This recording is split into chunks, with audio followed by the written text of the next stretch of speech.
You're listening to Hoedown History, where we explore the history and legends of America's old-time and bluegrass music.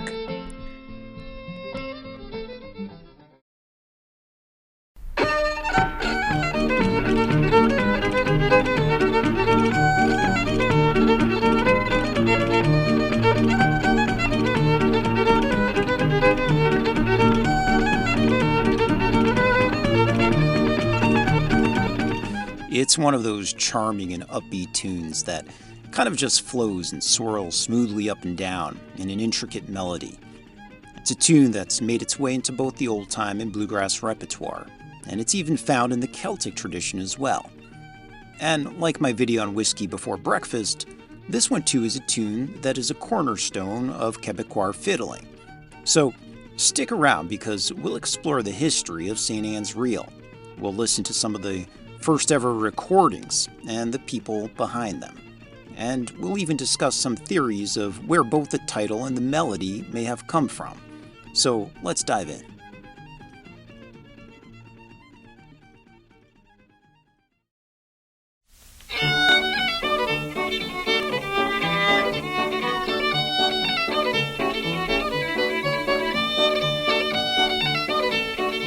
You're listening to one of the earliest recordings of St. Anne's Reel, performed by the legendary French-Canadian fiddler and composer Joseph Allard. Allard was born in 1873 in Quebec.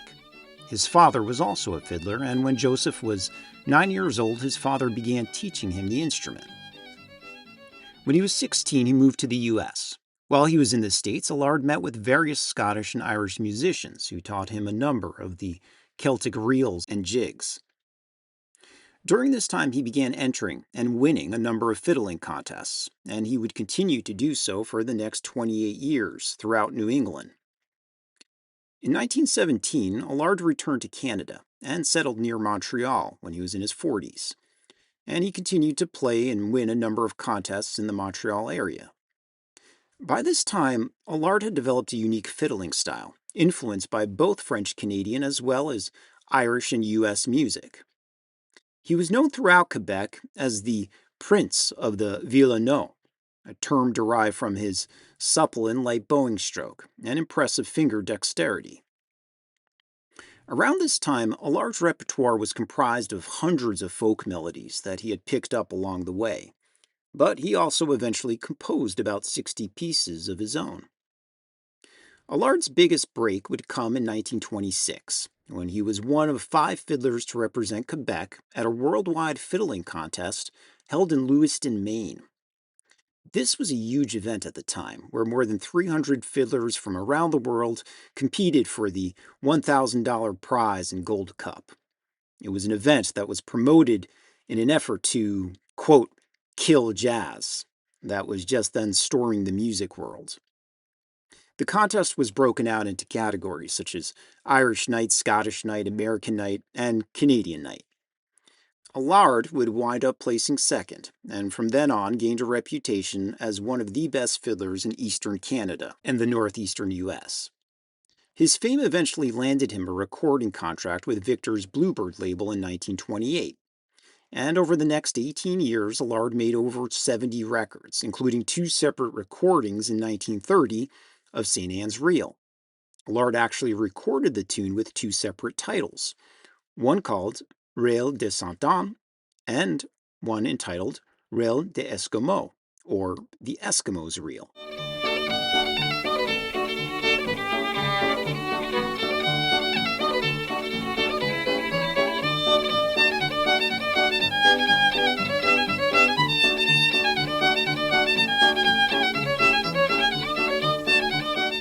You'll notice the interesting syncopations in Allard's playing that may be a bit different to the versions of St. Anne's Reel you may be more familiar with, and we'll listen to one in a bit that would have an even bigger influence with American musicians. But this recording did help spread the tune throughout Canada and New England as well.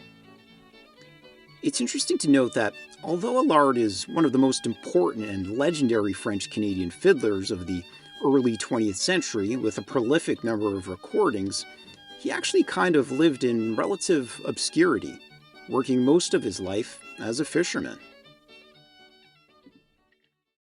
Soon after Allard's recording of Reel Sainte Anne, another legendary French Quebec fiddler would also release a recording of this tune under a different title.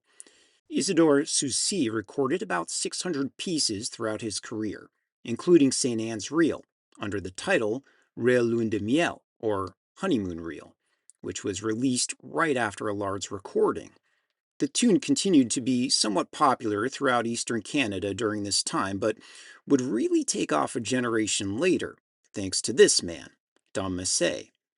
And it's mostly because of Massé's popular versions of St. Anne's Reel during the 1950s and 60s that the tune has become a staple on a wider stage.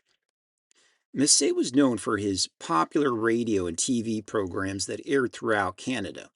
He was pretty much an icon of folk music during this time, and his television program was one of the most enduring and popular shows during the 1960s, eventually being dubbed the Lawrence Welk of Canada.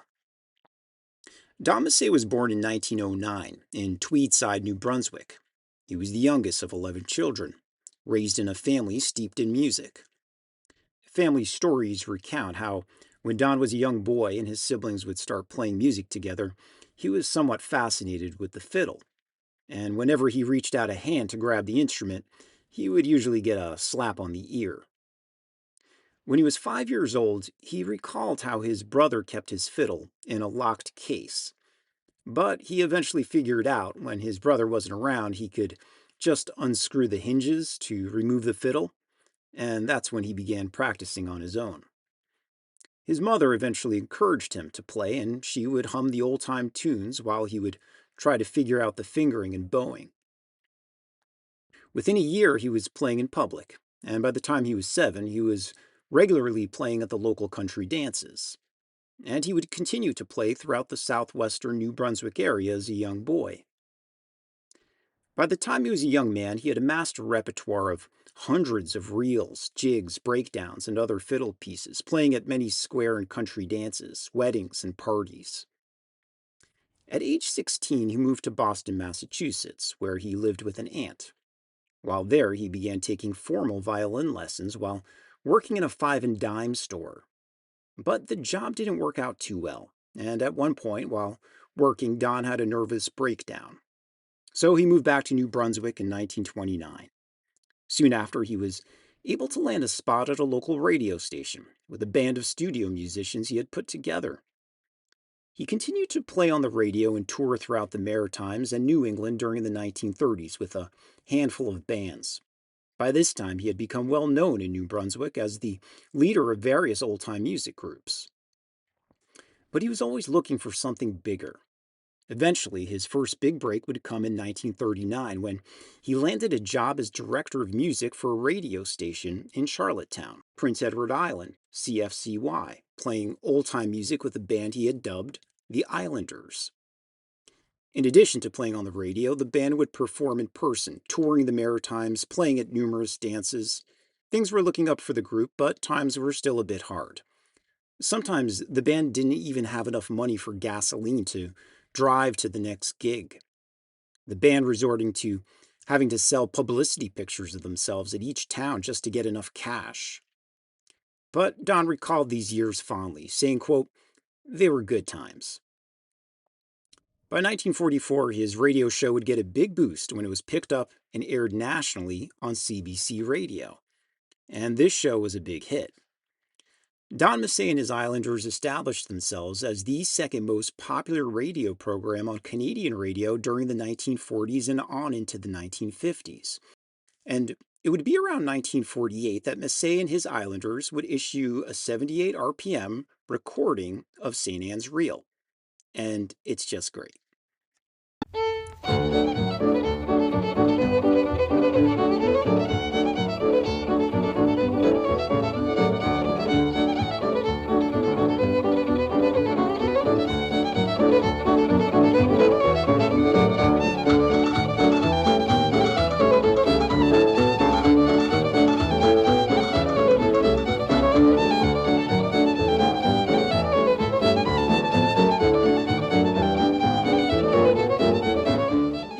Ever so slightly different from the more current versions you've heard of today.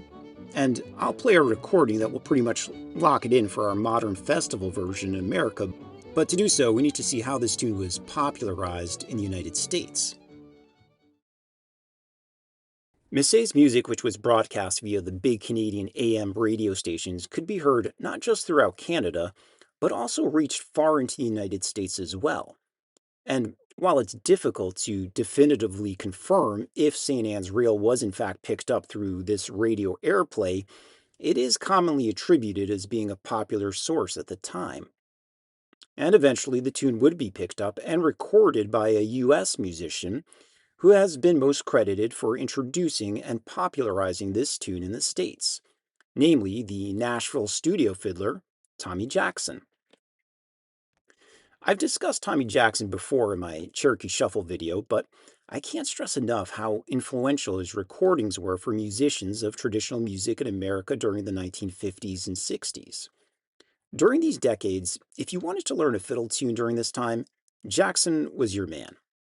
Perhaps not the most virtuosic musician, his melody lines were clean and crisp, without too much added flourishes.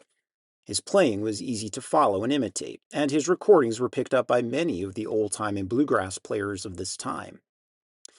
It would be in 1962 that Jackson would record St. Anne's Reel, thus introducing the tune to the wider U.S. market. And his version is the one that we basically still continue to play in old-time and bluegrass music today.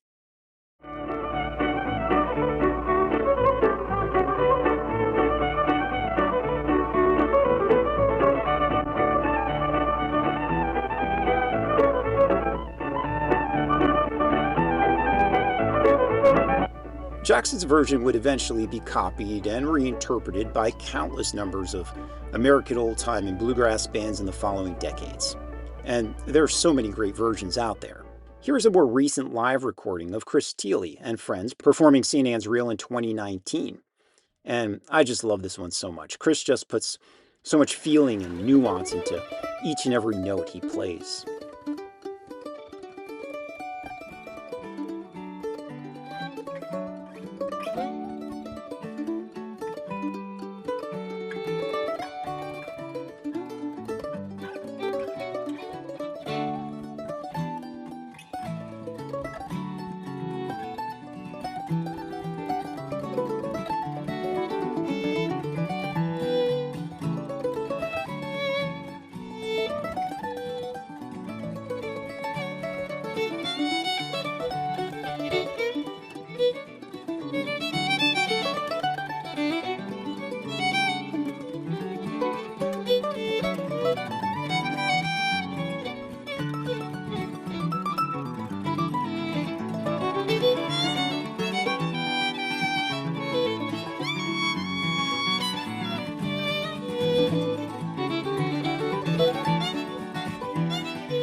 And I would be amiss to leave out the fact that Massey's radio broadcast would help reintroduce St. Anne's Reel into the Canadian Maritime and New England contradance traditions as well, where it has become transformed sometimes into more elaborate versions to suit the rhythms of the local dancing styles of those areas.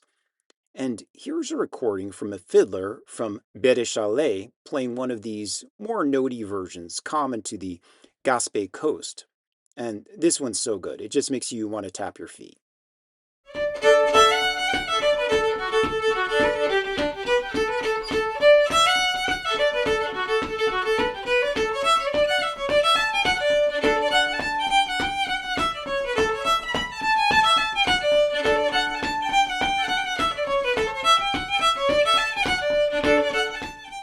Eventually, the tune would spread even further than North America and find its way into the traditional Irish repertoire as well.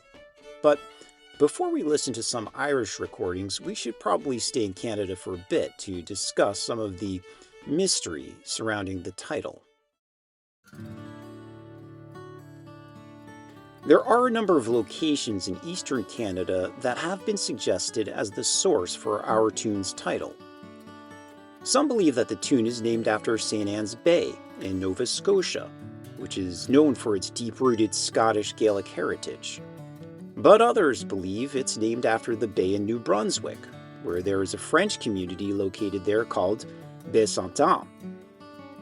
However, another popular theory has suggested the title refers to the municipality of Sainte-Anne-de-Bellevue, which is actually one of the oldest communities in Montreal's West Island.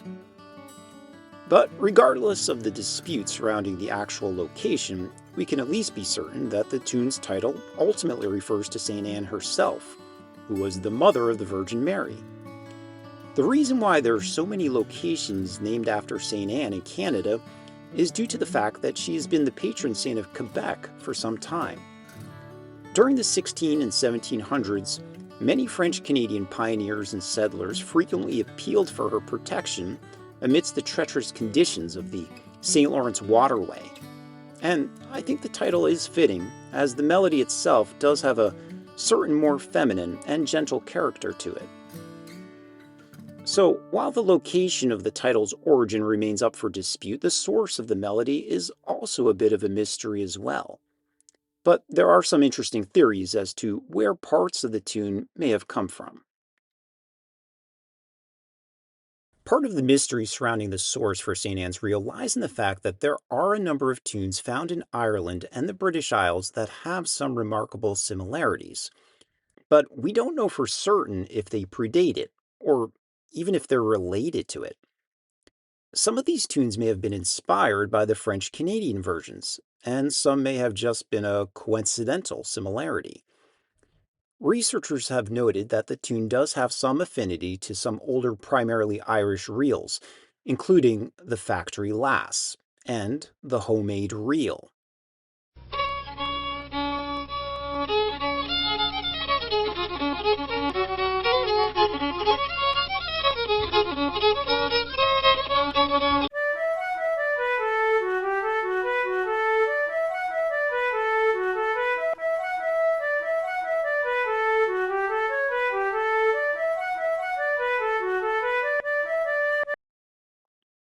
As you can hear, there is some similarity, but again, nothing to really back up the claim that it may be our source. And there is also similarity in the first part to another Irish tune entitled The Skylark, which was composed by the Sligo-born James Morrison. Give it a listen.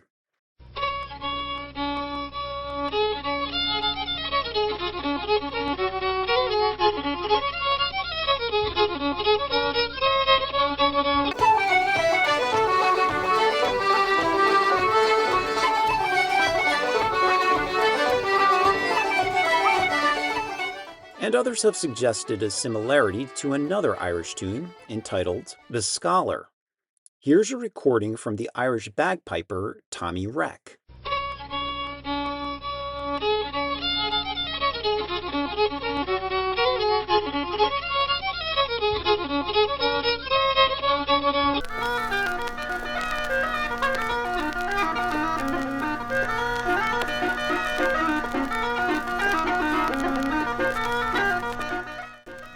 Again, I was a bit surprised to find that many music scholars believe that these tunes may not even be related at all, just merely similar in some parts. And finally, I'll share with you one more tune that may or may not be our source for St. Anne's Reel, at least for the first strain, which is remarkably similar. It's an Old English and Scottish song that appears in Henry Robeson's list of popular Northumbrian song and dance tunes published around 1800. And this song is about a young woman beseeching the wind to blow southerly to bring her lover's ship to shore. Give it a listen. Blow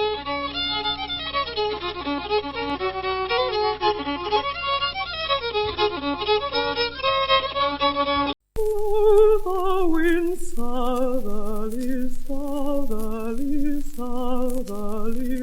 Blow the wind south o'er the bonny blue sea.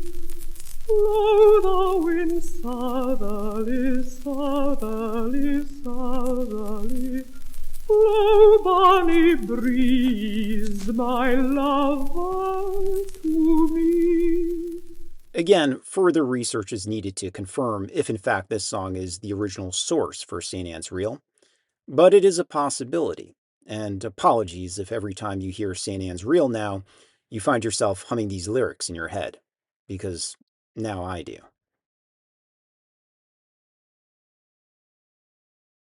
When we last left Don Massey, he'd been performing and recording St. Anne's Reel on CBC radio.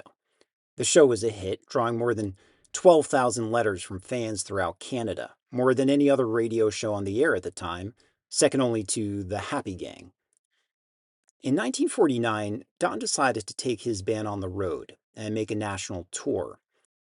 As the band began driving west from the Maritimes in 2 cars and a station wagon, the band expressed some skepticism of what lay ahead. They wondered if anyone had even heard of them out in these further off areas. But they were thankfully surprised when they hit the first big city, Montreal. In fact, in this city, not only were they popular from their radio show, they even found out that other fiddlers were modeling their styles on Don's fiddling. And Don's reputation had spread everywhere. In Ontario, his band broke most attendance records for the time. In Ottawa, he drew 5,000 people at the Coliseum. And while the tour proved the band's popularity throughout the country, Don always had an eye out to go even bigger. Around 1956, Don called a CBC friend in Halifax, suggesting that his band do a TV show.